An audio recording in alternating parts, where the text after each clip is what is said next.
Okay, welcome, ladies and gentlemen, students and teachers, to the 4Bs and off the cuff, the Constitution and American Life here. Today we're going to be talking about a topic that's very much in the news as a number of Texas legislators have now occupied the nation's capital, hoping that Congress will intervene some way, somehow, in the voting rights issue going on in Texas. But it's going on across the nation, and maybe one of my colleagues, will check me on this, but I think it's 25 states have either legislation in the pipeline or have passed legislation revising some of the rules of voting.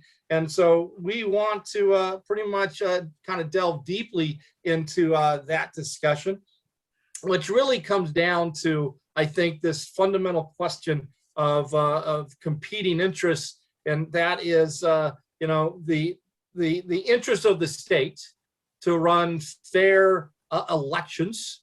That is clearly an interest in our constitutional republic, that those that have the authority to carry out elections, that they run them fairly, and that they try as much as possible to diminish any kind of fraud or corruption. That has to be balanced against protecting voting access, especially to people of color, as established in the Voting Rights Act. And so that seems to be the fundamental question that we are dealing with, is where do we lean both as a nation and, I guess, within the states here. So I want to start out with our resident expert historian on the founding period, and just we have one. We have one. Yes, I do believe you work at the Center on the Ratification or some kind of organization like that at the University of Wisconsin. Yes. Badgers there, one of the Bs. So if you could lay out for us, Tim, this scheme of elections and voting that is spelled out in the Constitution. What is the motive? What is the thought? What's the incentive? I mean, why do they come up with that scheme of elections and voting? Well, as with most things, the Philadelphia Convention always had an eye to the issue of, I mean, we can do, they decided to do something totally different than what they were sent there to do, but they came up with a plan. But there were letters even before the convention amongst some of the key players that we should seriously entertain creating a whole new system. But it doesn't really matter what we do. We always have to keep in mind what can pass in what would later be called the ratification process. So a lot of the bargains that were made at Philadelphia always had not the purity of the idea or the legitimacy of the idea. It was always about what can we get through and what do we have a shot at states ratifying. So therefore, so much of the bargaining at Philadelphia was done with the F word in mind, federalism. And so it's all, and we've talked about this in other contexts, and as we've gathered about to what extent is there still a residual sovereignty of the states in the new Constitution. And so I guess the short answer to that is that Philadelphia always considered the sovereignty of the states. And in running elections, there in Article 1, Section 4, there is that statement, and it's a wonderfully vague bargain. I mean, it basically it's something like the time, place, and manners of holding elections for senators and representatives shall be prescribed by the state legislatures. Semicolon. Congress may, at any time by law, make or alter such regulations, except picking senators. So in Article 1, Section 4, there's that bargain concept. And it's my view that I don't know that anybody's particularly, turning cartwheels over that bargain, as with many of the federalism compromises at Philadelphia. But there is that contradictory. Okay, I'll pose that. It seems to be contradictory. States, you're in charge of your elections, but Congress can step in from time to time to change your regulations. So I'm going to suggest from the get-go, there's been a tension, and certainly by the time you get to the 15th Amendment, and you know, and Congress gives itself a lot of power in Section 2 of the 15th Amendment to make, I think they're called the enforcement provisions of the civil rights amendments. So the short answer is there's a federalism bargain in the Constitution originally, and it has continued to be a rattle and hum throughout our history. So that's a consistent tension. And I want to, if it's okay, Chris, I want to come back to some of what Tim just mentioned in a few moments there. I want to lay a little bit more of a foundation with this. So this is one of those myriad of bargains that deal with the realm of federalism that creates, again, a lot of contradictions for future generations, us, to try to figure out. So are we decentralized, centralized? I don't know, flip a coin. Mike, how does that rate, or how does that compare to the international community when it comes to running of elections? In your studies and your understanding, are most nations like us? Is that there's a contradiction, or are they centralized? What's your reading of that? Yeah, no, most countries in the world have a much more centralized voting system. I mean, there are some that are federal, and democratic. Brazil comes to mind. Russia, it's at one point in the 1990s was federal, but that's all changed with Putin. He's taken all those powers back to the central government. And some in Europe, Switzerland's a country that rely upon the federal states to kind of run elections. But for the most part in Europe and throughout South America and even throughout Africa, most places have like a separate agency of government, right? In South Africa, it's called the Independent Electoral Commission.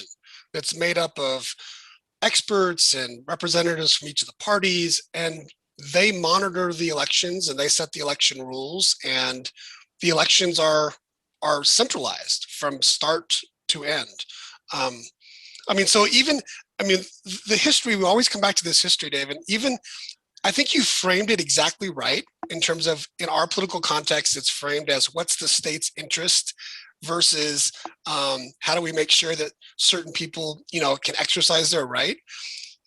And I don't know, given that we live in a liberal democracy, even that framing seems so outdated, right?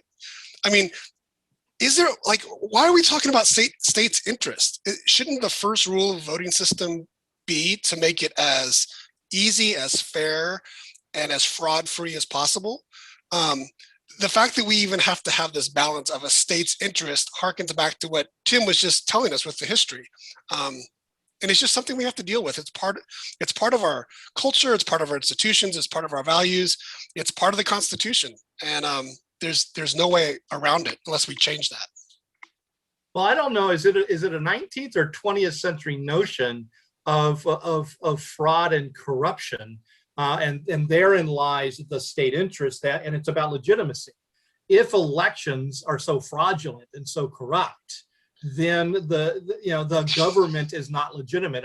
You rolled your eyes at me, Mike. Those drugs have to kick in. The chicanery that goes on in the founding period is really it's wonderful.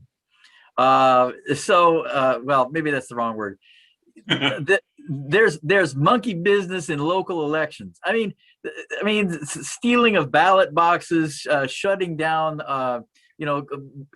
stealing all the candles so that you can't vote. No, we're going to shut down we're scheduled to go 4 days, but we're going to shut down after 2 days because we've won the election. So there's all kinds of monkey business going on at the local level at the founding period. So I'm going to push back a little, David, on your, is this a recent notion that elections are fraudulent? I wanted to jump in, Tim, when you finished speaking, because I wanted to go back to Federalist 59 and Hamilton talking about this specifically and saying, if we leave this to the states, just to the states to do this, no, we can't do that. It's off the rails if we do that. Right. And then Cato, I think it's Cato 7, comes back and says, this is another problem.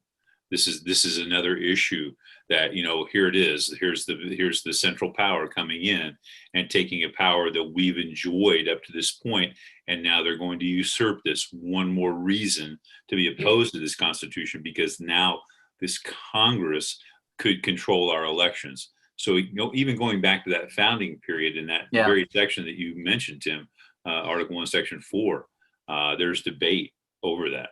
It was surprising to me when I first started working here at Madison. I thought I knew a fair amount about the founding period, and suddenly realized that maybe it wasn't the case. It was surprising to me. Almost, I might be. I think I'm right on this. The number one anti-federalist criticism, in terms of like not number of words or essays devoted, but the number of times anti-federalists are upset about potential federal control of elections, that is mentioned the most in the anti-federalist literature. So they're real prickly about that local control issue. It really was amazing to me to discover that. Mike, again, am I way off base there, Professor Williams, in saying that the legitimacy of constitutional democracy depends upon a semblance of fair and fair elections? Sure. So that becomes the state interest. I rolled my eyes because I put myself in the position of a freed Black person before 1865 and before 1868, and then that was a few people in the North, right? But then after those amendments, how is those are fraudulent elections to anyone who's being denied the right to vote because of color or gender before the Civil Rights Amendments, and then being denied the right to vote after that because of reading tests or poll taxes that are being applied discriminately. I mean, there's been a state interest in fraudulent elections since the beginning. And to me, it's just politics for now to raise that as a concern. When, again, thinking about from the perspective of marginalized and discriminated communities in our country, right? They have been experiencing fraudulent elections for most of our history. And now we're concerned about the legitimacy of elections just when those same communities now are starting to exercise their political power. I just can't get away from the political hypocrisy of that claim. Mike, that really is really well said. I hadn't even thought about that as in terms of fraudulent elections. I like that. I'm probably going to steal that. But it reminded me of Dr. King in Letter from Birmingham Jail, right? Where he talks about rule of law versus rule by law. And he mentions Alabama, and he talks about African-American people in Alabama. They're living under a system of laws that they had no hand in determining, because they were cut out of the election process. They were cut out of the voting process by the chicanery that happened, during Jim Crow. And he describes that as rule, by law.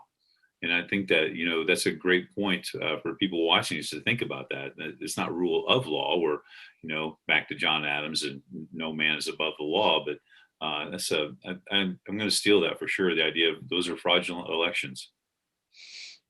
So doesn't getting to what Tim said here, Chris, doesn't the preponderance of both the written word and the history of elections lead us to conclude that in the end, Congress has the ultimate authority? Not only Article 1, Section 4, which to me is very clear, in the way you said it, Tim, we're going to let the states do this, but in the end, Congress has ultimate authority, all right, other than to play around with the Senate. They can't do that. Right. But, to intervene within states or to create national kind of legislature. And then, as you said, you have amendments, and it's not only the 15th, but the 19th, the 24th. I mean, there's all these others that give enforcement powers to Congress to make sure not only necessarily who has access to voting, but in many ways how. And what I found interesting in some of my reading this past week is that even before the Voting Rights Act, the Supreme Court it seem to be very clear on the national government's ultimate authority. You've got what the 1944 case of Smith versus Allwright that dealt with the white primary. You've got a 1960 case, Gamillion versus Lightfoot, that dealt with racial gerrymandering. And then ultimately you've got Katzenbach versus South Carolina, which upholds the Voting Rights Act. And the Voting Rights Act is clearly a statement of national authority. So, sure. I would say the Voting Rights Act of 65 is a really great elaboration of Article 1, Section 4. Congress can step in when you guys aren't getting it right. I think it's the classic example of that phrase in the Constitution. Well, and through the 15th. I mean, I think you have to go through the 15th with that as well. Yeah, I mean, because that therein with the enforcement clauses, Tim, as you mentioned, right? Whether it be the 13th, 14th, 15th, 19th, those enforcement clauses give Congress that power. And the 14th Amendment has voting rights in it too, which, they've never had the stones to enforce, which is frustrating for me in the fact that if people become a certain percentage, become disenfranchised, then you lose that percentage, allegedly supposed to lose that percentage of representation. So, I mean, and I'm sure you guys have noticed this as well in the debates within state legislatures that are, played out on cable news or whatever, and then in a number of articles that I've read, those who are advocating the recent changes, and I think we can all agree that it's overwhelmingly members of the Republican Party are advocating these new rules or changes to protect the integrity of elections. I constantly hear their opposition to H.R. 1, all right, the voting rights legislation that Congress has been currently, bantering about, as well as the, help me out, John Lewis, H.R., is that H.R. 2? I can't remember the legislation there, but, but you constantly hear this would be an overreach. All right, that Congress passing law would be an overreach.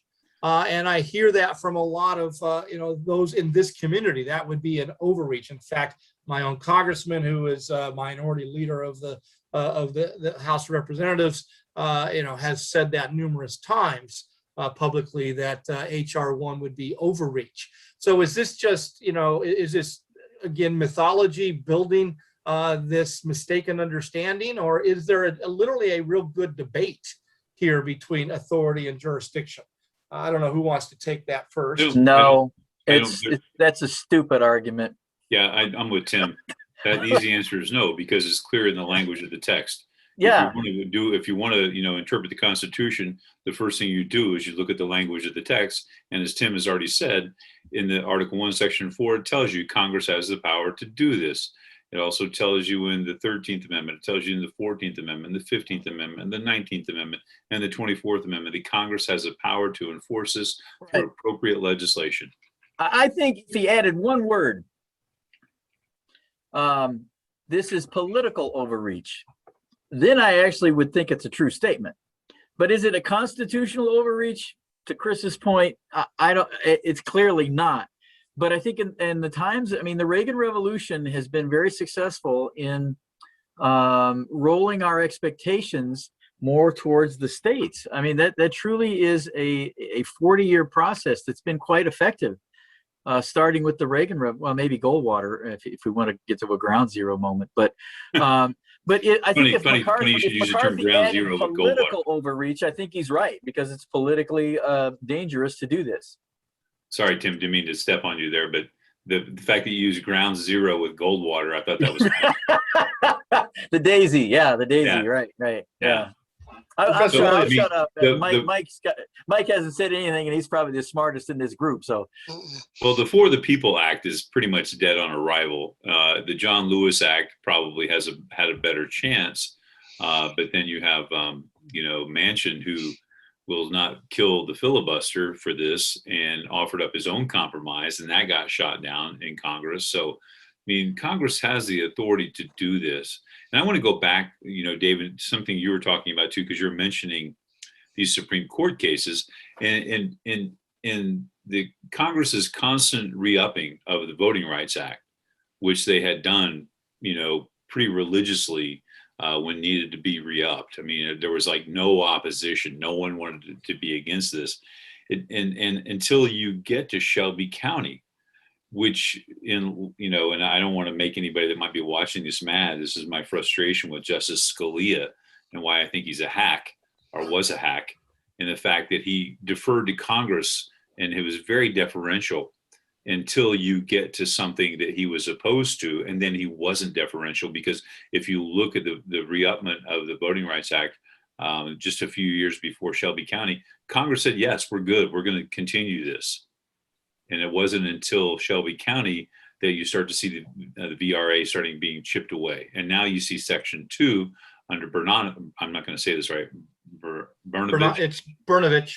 Brnovich, yeah. So you see Section 2 in Brnovich now being chipped away. So without a court as a backstop, right? Because Congress is not going to be a backstop now unless they decide to kill the filibuster.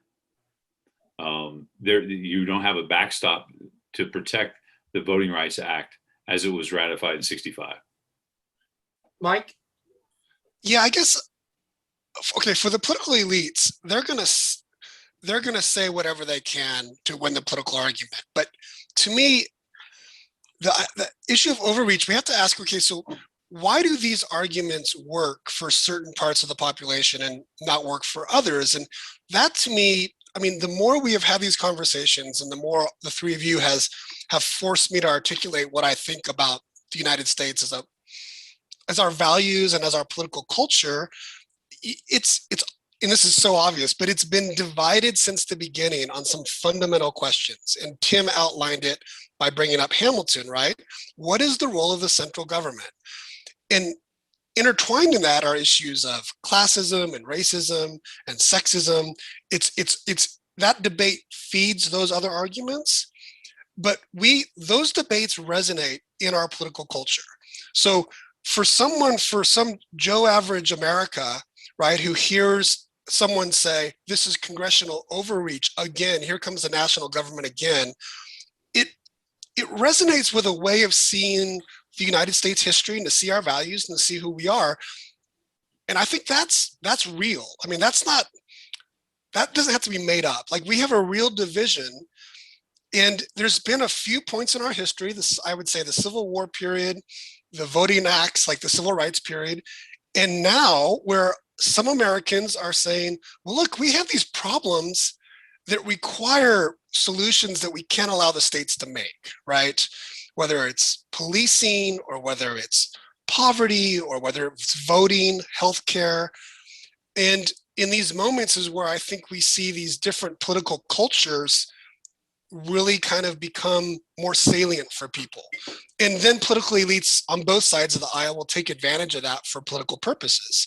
But those debates are real, and it's, I don't know, it's kind of frustrating thinking that it's been a 240 plus year experiment with this, and it seems like we keep coming back to maybe it is ground zero. Like it's just a rehearsal of the same debates Hamilton was having with the anti-federalists, and here we are again, but there's just other issues now that we're arguing about. I think it's just part of when history looks back on us 1,000 years from now, this speck in time of this American experiment in democracy and empire, right? This will be our defining feature, that we never maybe could figure this out for ourselves. Well, let me ask you a question. Is that too, did I get too meta on you, Tim? I was way too. Yeah, holy cow. I was like, I turned way man. Philosophy right there. 1,000 years, talk about presentism. I'm almost irrelevant now, let alone 1,000 years. Well, my question is like, I understand we live in a very political time. I don't want to say the most political time because, as we all know the history there, from the first time the white people showed up, it was political. So, but we do live in very political times. And so you think about these boilerplate issues. I would start with like abortion, right? You think about the idea of, I don't know, funding or defunding the police or whatever it may be.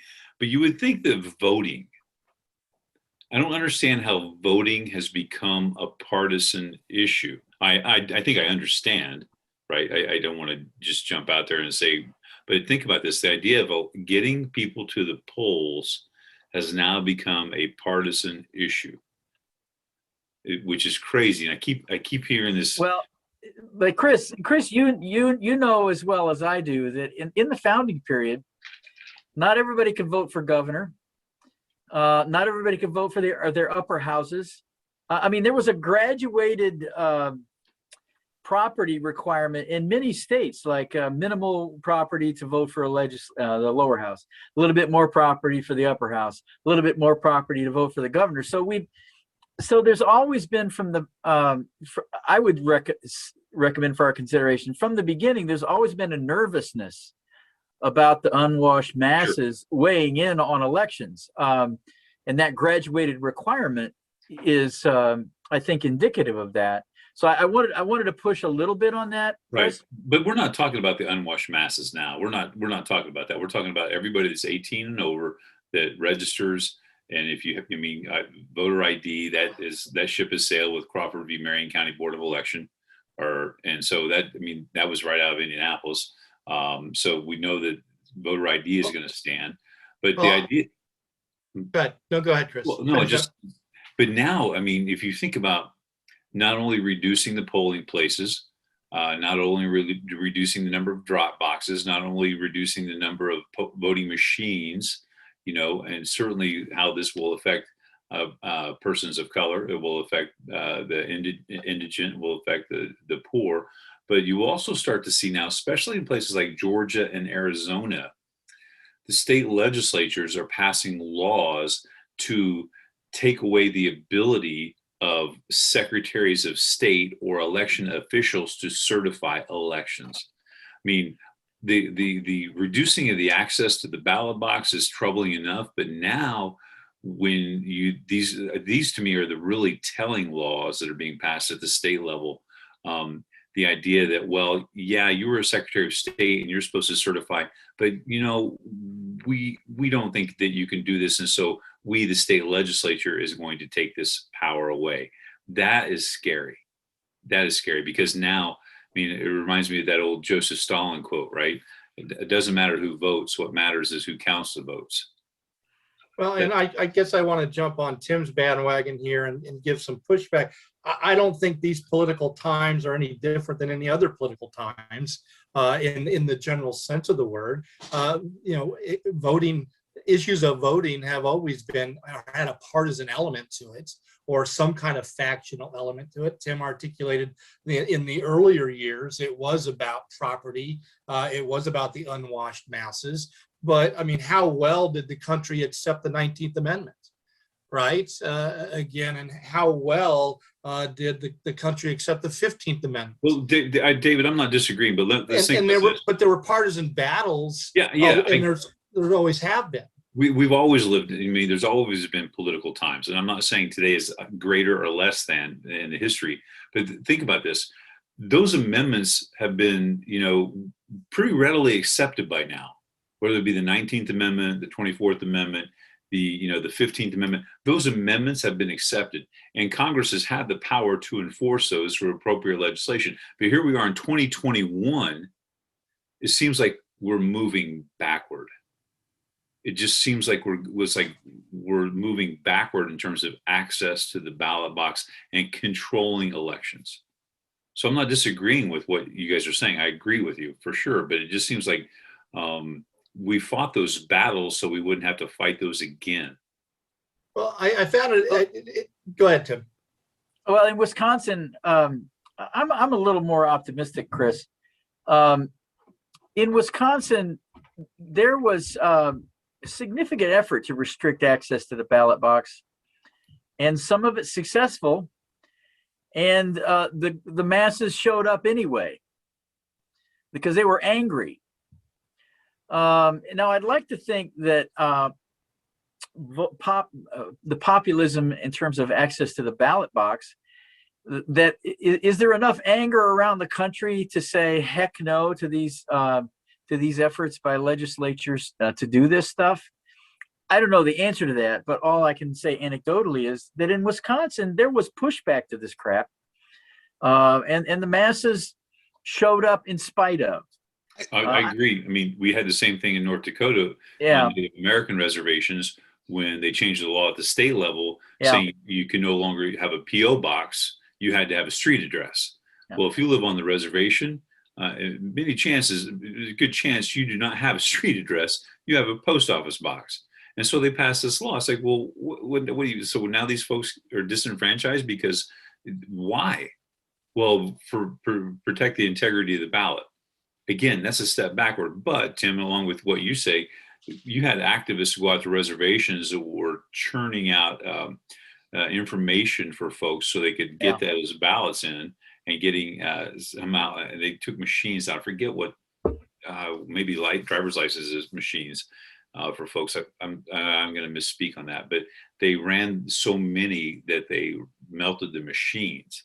So yeah, but think about this. So steps are taken at the state level to restrict, and it has to take a wave of activism or anger or whatever it is to double down. Yep. It's just asinine. Dr. Williams? Yeah, it is asinine, but it's kind of just, that's our political history. and I would argue in most societies, I mean, someone with powers or a group with power is not going to give up the power unless they're forced to. So I just think back to South Africa in the 1990s, and the difference there with the United States, maybe in the 1960s, is maybe purely demographics, right? I mean, in South Africa, you had 80% of the population that was being discriminated against, not able to vote during apartheid. And when that moment of negotiation happens, the demographics are in the favor of the marginalized community, right? So the South African Constitution says voting is a fundamental right, period. We establish a commission to set it up, period. Like there's no semicolons and commas or compromises with that. And I think that if you look back, you look back at the Civil War amendments, those were basically, white individuals for the most part, making good policy choices for marginalized groups. You look back at the history of the Civil Rights Acts, and it was the right decision, but it was very political, right? I mean, the Democrats in power, who are mostly white, knew that they could open up the voting booths to those people of color. They're going to get more votes, and they had the ability to get it done. And so we're back at a similar kind of struggle. The demographics, I think, are changing. But yeah, the history of our country is it takes that kind of, I think the history of every society, it takes, whether it's violent or nonviolent, someone has to take power back or the status quo remains. Well, why though? This is the same point I was trying to make with David. We've fought these battles. I always like to say the history of the United States is a history of expanding the us and reducing the other. Right. We go from that white male property owner who had political, social, economic power, right? And through trials and tribulations and setbacks and struggles and sacrifices by thousands and thousands of people, we have expanded the us and reduced the other. Why are we having to continue to fight them now when we've won some of these battles? Why are we moving backward? I know the answer to that is because there's one party cannot win elections unless they control access to the ballot box now, because they don't have platform. They don't have a platform. Well, that can't sustain itself. I mean, I think that's true in the short run, but there's no way in heck that'll sustain itself. And I'd like to recommend a book, and you might have it on your shelf, Chris. Kesar's book, The Right to Vote. Yes. That is you don't have it there to hand to show in front of you. This is school. Okay. Mine's at the office as well. So, but it's a great book, The Right to Vote, The Contested History of American Right, or something like that. Kesar is the author. He's out of Harvard, and it's a great history of the right to vote in the contested right to vote. Well, first of all, I want to admonish you, Mr. Kavanaugh. We may have people in Oklahoma who are going to watch these segments, so you got to be careful about hurting their feelings.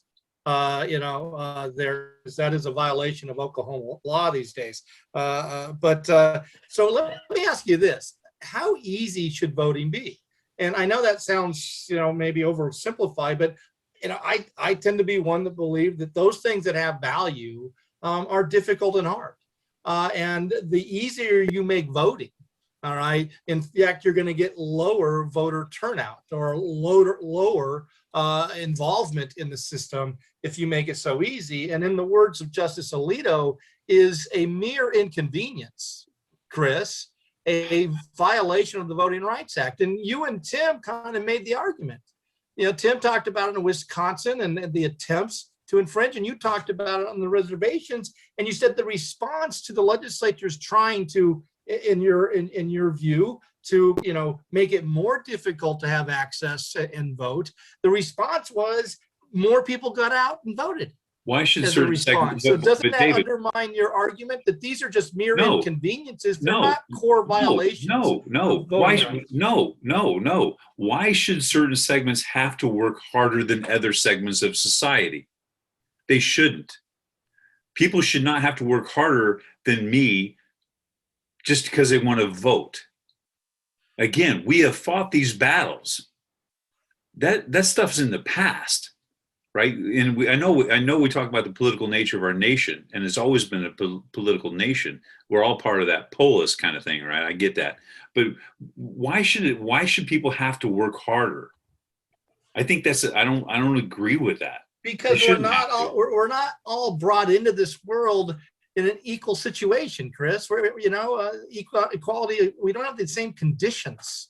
All right. And it doesn't matter whether it's education, whether it's voting, whether I agree, it's but employment, David, when laws are passed that make it difficult for people because of who they are or what group they may be in, it's a step backward, why?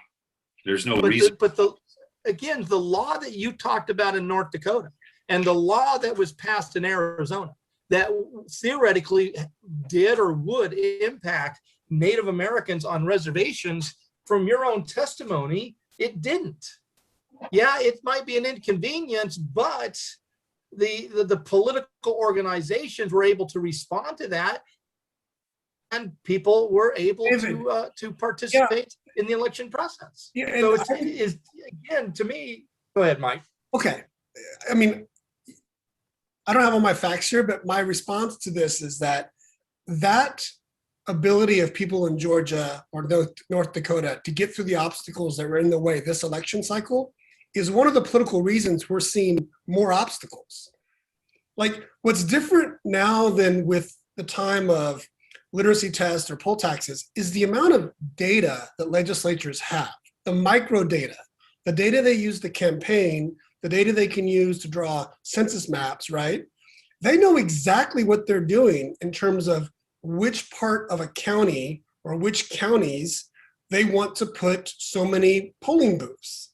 So, I mean, I think you're both right, but I don't think saying that, oh, they did it this last time, they should be able to do it again. No, I mean, to me, this is the Republicans may be saying this is a response to the legitimacy of the election's perceptions, but we all know it's a political power grab, and they're trying to set it up to where, despite the efforts of a Georgian or someone from North Dakota, they're not going to be able to do it. Like, it's just going to be the transportation is going to be too great to get to the polls, and that could be the difference in winning or losing a congressional seat. So I don't know. I don't think you can discount the fact that they did it this last time and say then they should be able to do it again. I to your question, Chris, why are we still fighting these things? I have maybe a philosophical / pseudo-scientific answer. As you well know, I don't believe. I believe that. Well. Is this gonna be progress? Is this gonna be progress? No, I'm trying to avoid that. But I essentially think that the cosmos it declines. The second law of thermodynamics, like stuff falls apart. So I don't believe that the universe stays at a steady state. I believe that there's actually decline. Now, if you can extrapolate that down into a political system and a little tiny speck in the middle of the cosmos, I don't believe that the political environment stays status quo. In other words, if we fought this battle in the past, I don't believe that's good enough, because I believe that there's a constant deterioration. And I know that's a borderline theological perspective too, but as I was thinking about your question, and it's a very valid question. I mean, it's the valid question why we continue to fight about these things. I would tend to say it's because things don't remain the same. There is a constant decline, or in Mike's term, there is a constant power issue. And that's why we continually fight these things. Well, why is that? Why is that, Carl Sagan? Well, here's the theological answer, because I don't believe humans are nice. They're deeply flawed, and power is in a deeply flawed human being is a dangerous thing, and they'll screw other people at the drop of a hat. So that, I mean, without getting theologically jiggy on you there, but that's how I would answer that. I agree with that, Tim, but I would also say that, obviously history and culture determine the niceness of human beings on more of a spectrum, right? So, I mean, in South Africa, like, they had 300 years where only whites could vote. And then in a 2-year period, they negotiated a constitution where everyone had the right to vote. In their first election, 1994, you didn't have to show any proof of anything. You just got in line and voted, right? They now go to prisons. Everybody in a prison votes. Everybody in every rural area votes, right? So that comes out of a certain historical and cultural context where I would argue South Africans seem to be a bit nicer in terms of thinking about the right to vote than Americans. And again, I think it comes out of our history that is based on, it's rooted in this idea of federalism, but for me, that's wrapped up into all these other isms that we are talking about today, again, in our society. So you fundamentally believe that white South Africans are nicer, and that the whole fundamental change in South Africa was brought about by some epiphany of niceness. No. We wake up today and let's be nice. No. No, you said it first. It's about power. Power has to be taken. I know Tim didn't want to go down this path, but I don't believe in human progress. When it comes to nature, our nature is the same as it was in 1787 and 1587. The nature of man has not changed in any way, shape, or form. So this idea of some evolving standard of niceness, all right, and that we get nicer as we move forward. I think institutions can set up different incentives for different types of behavior. So the founding of our republic, the more I think about it, the more I've heard Tim and Chris and you talk about it, it was really 13 independent nation states with a political history coming together. And to do that, there's a lot of semicolons and there's a lot of contradictions. Right?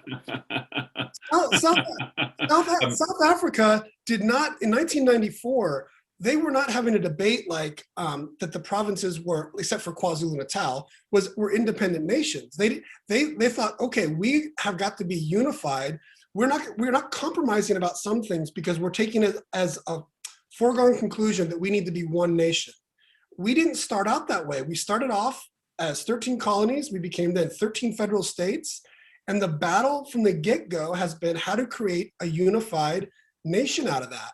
South Africa had a different starting point. And I'm not saying that, I think the consequence of that is that they have ideas about voting that are maybe different than ours. That's what I'm trying to say. So in the time we have remaining, I've got kind of two things. I am curious, Chris, and then, and I'm sure Mike, you'll want to jump in. What about these state laws do you see as infringements on voting rights? Again, what is it about? And I'd say this to representatives in Congress whose panties are all in a wad about this. And to some degree, I kind of agree with Alito. Some of these are just inconveniences. Well, but this is and Mike being the one lawyer among the group here, I think is that when they talk about a law on its face, right? On its face, it seems to be, it could be an inconvenience, but in application, and I think that goes back to the out of Arizona, the Papers, Please, right? That case that got to the Supreme Court, we're talking about people asking you to show their papers, and they said, and the court said, well, as it stands now, it's okay, but let's see how it's applied. And I think this is true when you start to look at some of these things, whether it be reducing the number of polling places, where you talk about reducing them. I mean, you look at Texas and talking about reducing the number of drop boxes in the county that envelops Houston, right? They almost cut that number of drop boxes in half for one of the major metropolitan areas in the country, which of course, predominantly African American. No, excuse me, not predominantly African American, but certainly a large percentage of the population African American in that county. I can't think of the name of the county now. I can't think of it. Hotter than hell county. Yeah. So I think those are some things right there. And I was reading about Alito, what he said about it as an inconvenience, right? But those things, as I mentioned earlier, don't concern me as much as the laws that will take away power from people that normally certified elections. No, we're on the same page with that. We're on the same page with that, because that's just, that is really disrupting, to me, the constitutional framework of these states and separation of powers and in their original design. And it is clearly a power grab. So that which is happening in Texas, Tennessee, Arizona, Georgia. Arizona and Georgia for sure. And Texas, who knows? I mean, Texas right now with the the Democrats, in right. DC. Yeah. So Andre, that I agree with. I mean, that is a major problem, and hopefully Congress could do something about that. I don't know what, but hopefully they could. But these other things that people are talking about, drop boxes, what's it called when somebody else delivers your ballot, stuff like that. Ballot harvesting. Ballot harvesting. I mean, the Arizona law still allows a family member to turn in. Now it's it's problematical if the person voting doesn't have any family member there, I guess. So to me, though, David, these are laws in search of a problem. These are usually we think about try to think about laws actually solving problems. These are laws in search of a problem because, as we know, there is no substantial voter fraud, period. There's no substantial voter fraud, period. Well, but the Constitution doesn't require there to be substantial evidence of voter fraud in order for states to write their laws. I know. So, but my point is like, so yeah, are these inconveniences? Yeah. But the thing is, who will it affect mostly? Who will these inconveniences, I'm going to put air quotes around inconveniences, who will they affect most? The people that have had to struggle to get a right to vote in this nation to begin with, right? Back to Mike's point about fraudulent elections at state levels because so many people were disenfranchised. So, I mean, these are laws in search of a problem. And we all know, whether you live in Oklahoma or not, why that these laws are being passed. Think about this. This is terrifying to me. And it is used throughout the media right now, all the time. The big lie, right? The big lie that somehow there was fraud in the election and Trump should have won over Biden. We're calling this the big lie. And you guys all know where the big lie comes from. Mein Kampf. If you read Mein Kampf and what Hitler talks about, make the lie big.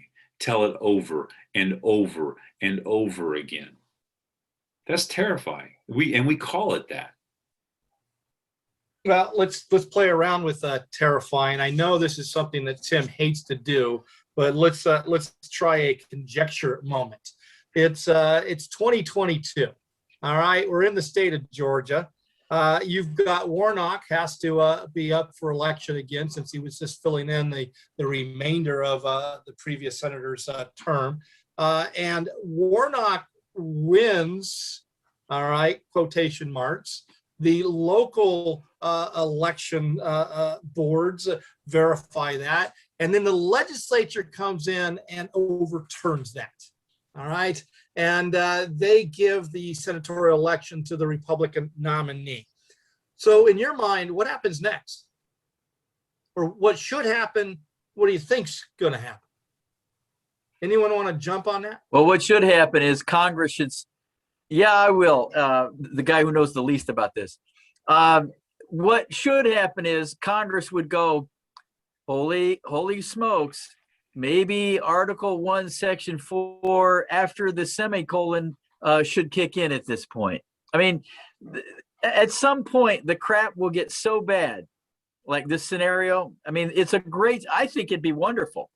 It would be absolutely wonderful because it's a game of poker. Like how I'll see when I would like to think that people in Congress at some point would say, we need to kick in with the after the semicolon of Article 1, Section 4. I would hope stuff like this happens and it forces Congress's hand.